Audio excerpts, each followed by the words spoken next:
I'm the Plant Gals, and today I'm in one of the University of Alberta's greenhouses taking propagations for our plant sale. I have a big bin of propagations over there that I just took, and I'm gonna sit down and we're gonna film a little prop box setup together. So basically we have this massive aroid sale coming up where we're selling a bunch of these rare plants. We have so many of them, like literally everywhere in here, and I'm so excited about it. We're taking propagations for our next sale we have coming up. We have two sales coming up. A rare plant sale and a common plant sale, but we want to have some of the rare plants left over for our common plant sale. So that's what I'm in here doing. So let's set up a prop box together. Hey, so I'm back from the greenhouse and I was going to show the two ways you can make a prop bin. I'm going to show the first one and then I'm actually going to turn the first bin into the second bin. So the first way is to create like a layer of moss in the bottom and just layer some plants in. That's an easy kind of dirty way to do it. But a lot of these plants look the same but are different, and I did it this way and then I was like, you know what, I kind of actually want to do them individually just so I know who's who, what's what I have of each. So that's what I'm going to go in and do, and then I'm going to show you each plant as I kind of go through and do them all. So I think the first big guy that I can grab here is this Philodendron Lynnae. He's so big and huge and beautiful. Basically, it's going to be a pretty simple mission. I'm just going to chat about stuff while I do this. I'm going to throw some moss in the bottom of the cup. Throw the cutting in the cup. And then take some moss and fill in around the cutting. It's a nice, simple, easy mission. It shouldn't take me too long, and there we go. Oh, these are also red solo cups that we have left over from one of our parties that we had in the dorm here. So yeah, they're all just getting stuck in old cups. Recycling, right? So important. But yeah, I am designated to get all of the old cups from any of our parties pretty much. It's kind of funny. This is Philodendron Splendid. I don't have a Pastazanum, so that's kind of funny that I have one. I don't know how to say it. I don't have one in my collection, but I have one in propagation from the greenhouse. It's not really mine. It's kind of like I'm renting the plants, or they're renting them out to me, or I'm just taking care of them until people want them back. So yeah, but I do have a Splendid. It's one of the ones I have because a lot of these plants I actually don't have, which kind of makes this more fun and interesting, I think. Just like taking care of a bunch of plants that I don't have. And it's hard because some of them I want like really badly. The Splendid, the Pastazanum like aren't ones, but when I get to the ones that I want like super badly, they might go missing is all I'm saying. Let's see who's next. I think I have a few of this guy. This is a mature Epipremnum Panatum. I think it either is or was variegated, but I don't think it is anymore. This is the growth. It's kind of, this is one where it's kind of hard to tell, but it's got the new growth here, and you can see, so you want to follow the stem. So this points up, so I would plant it like this, but it's just as easy to look at it like this and think that it goes this way because this is the leaf facing up. But yeah, I'm pretty sure the plant goes this way. And that is, you can also tell by the petioles. I can show that too. So you can see that the stem goes this way and the petioles, the crease is facing up. And so on plants with creased petioles, you can tell that way.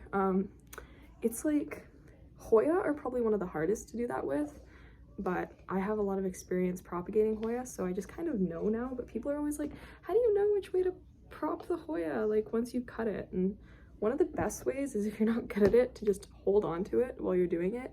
Just do one at a time. Don't cut a ton and then set them aside. That way you know which way each one's facing, and it is really important that you prop your plants facing the right direction. There's the Panatum. Next, let's do, do I have more Panatum in here? I do have more Panatum in here. So this is an easy one. Oh, and this one actually has a little growth point right there. You can see, I don't know, see the tiny little growth point? So that one will be hopefully quick to root and easy and happy. I have so much moss in this bin, it's gonna work really well. It actually has an aerial root too, so this guy should be an absolute rock star. And then when I go to, because ultimately some of these are going to get traded, some of these are going to get given away. It's just to kind of people in our club. This is what it looks like. So I just want them to look kind of nice so that when people come and get them, they're like, oh, that's a happy little plant. This is a large form. Apparently, I can't tell you right now. It's supposed to be a large form Monstera Deliciosa. We'll see. I can't guarantee anything. I don't really want to say that doesn't have to do with the credibility of the person who gave it to us, but it's just questionable whether it is or isn't, and I don't really want to comment on whether it is or isn't. So yeah, here's a large form Monstera Deliciosa in an old beer pong cup. So these are kind of gross. I don't know, maybe it's like kind of like fertilizer for them. I don't know. This guy's an easy one to do. School's been super busy lately, so it's kind of, I think you can tell that my plants have kind of taken a little bit of a hit in some ways, but it's also going into winter, which is like important to give yourself a break when your plants do that. This is a Ploumanii, I believe. Oh, maybe it's a Soderoy. It's one of the two. It's a little one.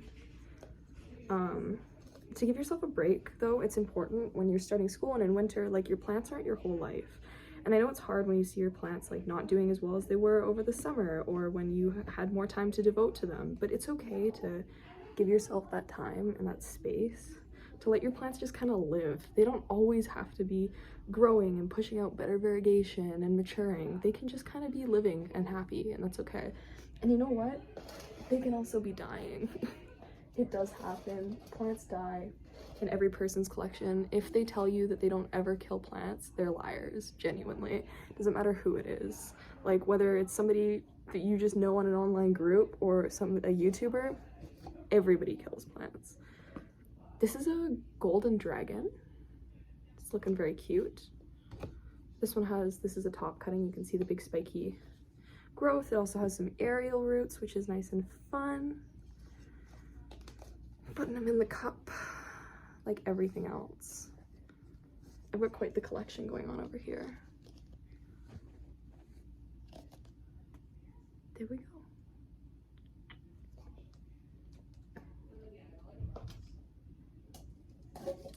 Next up, ooh, I have this big, maybe I should cut this again.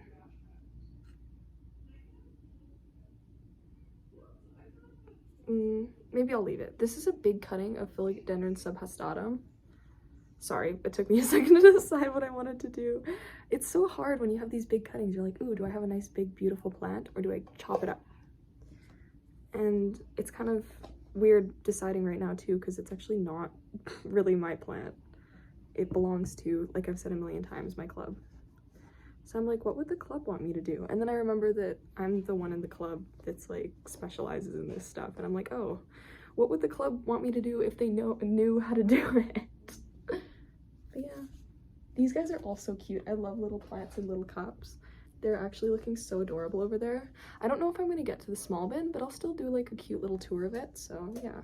Oh, these cups are so gross. They're sticking together. Yeah. I get a lot of questions about how I started my collection and why I started my collection. And I think, like a lot of people, I wanted a new hobby during COVID and my mom thought it would be good for me to buy a plant. I don't know if she regrets that now, but I got a tiny little bonsai tree from this local plant shop in Calgary called Plant. Oh yeah, this is a big Soderoy. It's like the size of my head. And it died, but I got really into watching videos on bonsai and like how you take care of them and how specific they are and how much work they are, and I was like, wow, this is so interesting. And I just got like so deep into it and I loved it, like how they do the wires and how some of them are like literally like 1,000 years old and you can have them for generations and generations and you're just bonsai growers for generations. Like I thought that was so neat. And from there I kind of discovered some people like Wild Fern, Plant Me Ashley, so like Plant with Rose or something like that. Who else? Oh, Summer Rain Oaks. And like all those people kind of inspired me to get more into tropicals. And then I was just like hooked. My first ever rare plant was a Philodendron pink princess. When I started, I got a Micans, and I thought that that was like a huge deal, and it was to me, and it was very exciting. I still love my Micans. I still have it, I think, just at home in Calgary. I don't know what this is, by the way. This is like a mystery guy. But I think pretty much everything I'm showing is like Epipremnum, Philodendron, one Monstera, like they're all kind of very similar, like aroid plants. But yeah, like aroids was what I got into. And then I slowly started to get more into Hoya and begonia and stuff. This is a pretty sad vine of Melanochrysum. And I loved little plants, and because I think like when you start getting into rare plants, you don't really have a choice. You have to buy little plants because they're so expensive. But I found like my love of plants in tiny little plants. They just made my day, and they made my day better and happier, and I just love them. So cute. Oh yeah, he's pretty sad looking, but there he is. That's Melanochrysum. I have some better looking Melanochrysums in here. Oh, another stuck cup. And I still have my first import Hoya that I ever did. I got a Hoya clemensorium. It is my favorite plant probably ever. I know that's like hard to say, but I love that plant. It's the only one that I've had for as long as I've had it, another Melanochrysum, that I still get as excited literally every time it gets a new leaf. Like, I'm never not excited when that plant gets a new leaf. It's just so special to me, and I remember importing it and acclimating it, and not to brag or anything, but I think I have probably one of the nicest clemensoriums, and that's just a personal opinion. I just do. I think mine's beautiful. It's huge. I should probably be showing it right now. You can see some of it in the cabinet right there. Melanochrysum in a cup. But that was just like a huge plant for me, and having that was such a big deal, and it still is kind of a big deal having a clemensorium. I think when you tell Hoya people that, they get very excited.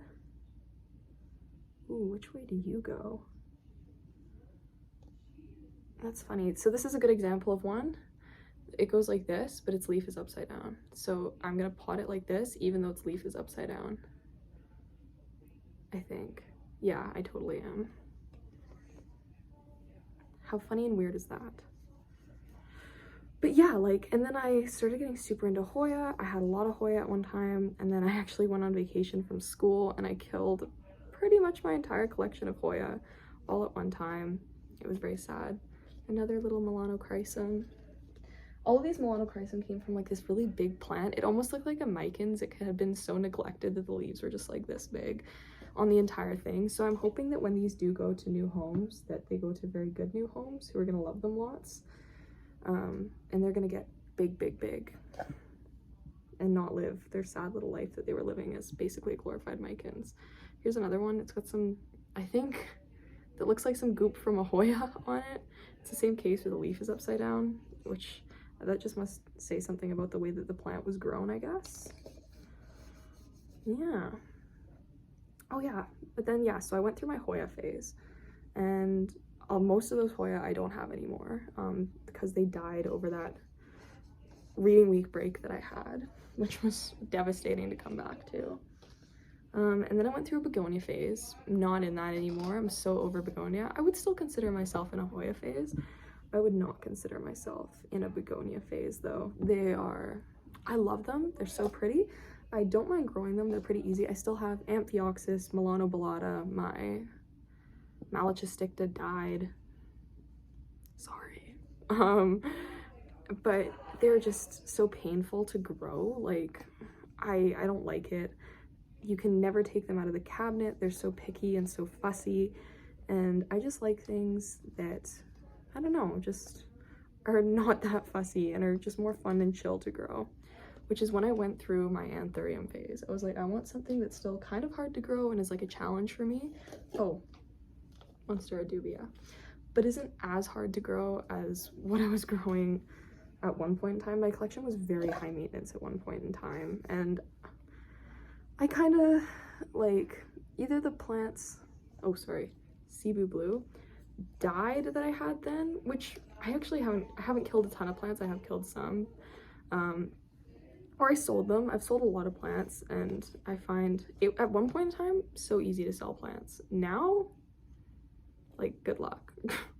I don't know why. I think because so many people got into plants during COVID and then got out of it now that they're back at work, that there's just so many people selling them. Little Cebu Blue. And they're selling their collections, or just more willing to sell plants at cheaper prices because they just want to get rid of them. And it has become so hard to sell plants. The last one in this bin that I have is Philodendron Lynnae. It is got like these cute tiny little leaves. It's really unique. It's got these thick, weird petioles too. They're like, here, you can see them. They're like almost like rolled over themselves. They're just bizarre. They're like thick, like the leaf. It's very strange. I think there's a lot of this in our greenhouse. I didn't prop very much of it, even though I probably should have, because we have so much of it. But yeah, let me see. I'm just gonna check the bin for nodes or anything I left behind in here. I probably left something in here that I didn't know about, but I think I stuck all my nodes in the other bin. So let's move on to that one. I wasn't even sure I was gonna get to that, but I guess I am. But yeah, like there's a lot of plants that I wish I could sell, or I could sell cuttings of right now that I just can't. Oh, a couple that I already potted up that I'm gonna keep for myself is this Epipremnum skeleton key. This is a Hoya, because like I said, I'm still in my Hoya phase very much. This is a Hoya, species Timor, I believe. Very cute, very special to me. And then just like a random little Monstera Dubia. So yeah, I already potted those up just for myself and just to keep them separate. I have very much of the same type of stuff in this bin. But some new stuff, so I'll definitely show that off. I don't know, can like comment or DM me or on Instagram, or just let me know like what your experience with selling has been like lately. But I feel like everybody I talk to is like kind of saying the same thing, like, yeah, it's been super hard to sell. Which is like, it's unfortunate, I guess, in a sense, because I've seen a lot of businesses going under. This is Hoya Pubicalix Splash. But at the same time, you know, there's competition, things change in an industry, and you kind of have to be prepared for those changes, even if they do suck and take you totally off guard. I'm gonna try and pot up. Maybe I should cut it. No, maybe not. Okay. This is Ficus villosa. Something that I actually don't have. But I have now. It's really cute. I would debate keeping it if people don't want it, because all my friends are telling me it's like ugly and hairy. I was like, oh, it's so beautiful. Like, how could you say that? Because I totally don't believe that at all. I think it is just such a gorgeous little plant. But I just want to make sure it's like tucked in really nicely so that it roots. It's kind of sad, but just squished in the cup there. Actually, I'm gonna keep these guys separate. Oh, I'm actually running out of cups. I don't have a ton left though. Yeah, and like pricing your plants is so hard too, because I always want to price things that are like affordable for everyone, but at the same time I want to make money. And so it's so hard. It's like, do I make something that's affordable or do I make some money? And it's this weird kind of middle ground that like of this in between that I always try and give when I'm selling plants, but it's not always easy. This is just a Melanochrysum cup. I think if I have any other nodes in here, I might stick them in with that. Oh, what is this? I might stick that in with this. Just the little Hoyas, because nobody's gonna like love the Hoyas like I love the Hoyas. I think we don't have a lot of like Hoya heads in our club, and I just love Hoya. I love them so much. Stick you with him. Have any other nodes in here? I'm just trying to put the Melanochrysums together. Here, I'll stick another Hoya in with the Dubia. Oh, this is actually a parasitica, I believe.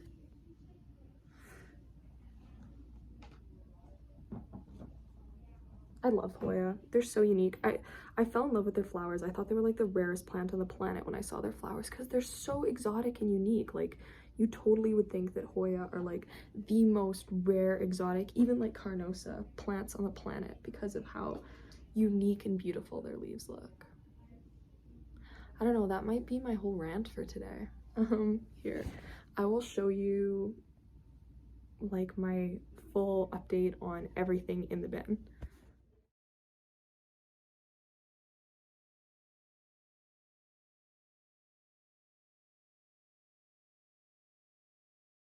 So the last piece of the tour is just going to be showing a little bit of what's in here. You can see it's a little bit of just some Dischidia. This is a climbing aloe, some Cebu blue, some more climbing aloe, a couple like nodes of, I think, just little Epipremnums and melanochrysums in here. And then I also have this Hoya lauterbachii, who is so fuzzy. You can see it's got this big long vine. I'm keeping some of it in here to hopefully give it that extra kind of oomph that it needs to go, because I would love to keep this Hoya. It is like the fuzziest Hoya ever, and it gets the most insanely beautiful flowers. So yeah, that's my plant collection. Thank you so much for watching. This is the other bin over here, and yeah, this is what I'm going to be bringing to the plant swap and what my club has propagated from our greenhouse. It was so nice talking to you guys. I will talk to you later.